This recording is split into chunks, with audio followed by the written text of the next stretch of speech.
Assalamualaikum warahmatullahi wabarakatuh. Izin Bu, saya ingin menjelaskan persoalan tentang materi perdagangan internasional. Sebelumnya, perkenalkan nama saya Muhammad Taufik, NPT 2540101.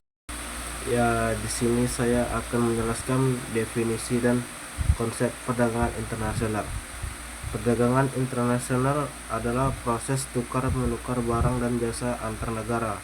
Aktivitas ini melibatkan ekspor, impor, dan ekspor yang mendukung integrasi ekonomi global serta pembangunan nasional. Perdagangan ini juga membantu negara mengoptimalkan sumber daya dan meningkatkan produktivitas. Dan selanjutnya di sini ada ciri-ciri dan karakteristik perdagangan internasional. Perdagangan internasional ditandai dengan adanya transaksi lintas batas negara, penggunaan mata uang asing, dan adanya perbedaan waktu serta kebijakan perdagangan. Transaksi ini sering melibatkan prosedur hukum dan regulasi yang kompleks yang harus dipatuhi oleh para pelaku usaha. Bentuk-bentuk perdagangan internasional: ekspor, impor, dan ekspor jasa. Perdagangan internasional terdiri dari berbagai bentuk utama seperti ekspor, yaitu pengiriman barang dari dalam negeri ke luar negeri, dan impor, yaitu pembelian barang dari luar negeri ke dalam negeri. Salah satu ada reekspor, yakni ekspor kembali barang yang diimpor tanpa perubahan signifikan, serta perdagangan jasa yang meliputi layanan lintas negara. Bentuk-bentuk ini merupakan mencerminkan pola interaksi ekonomi global yang kompleks dan saling tergantung.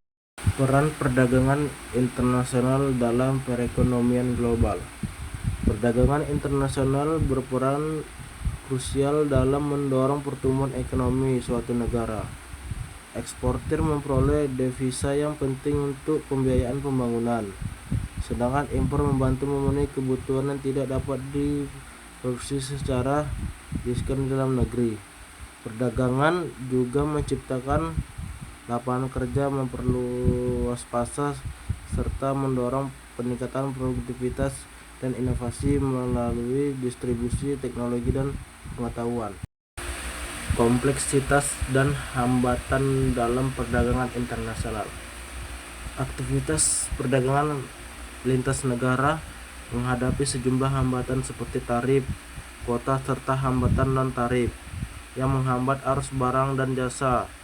Regulasi domestik yang beragam dan perbedaan kebijakan politik antar negara menambah kompleksitas, menuntut adaptasi strategi perdagangan yang efektif.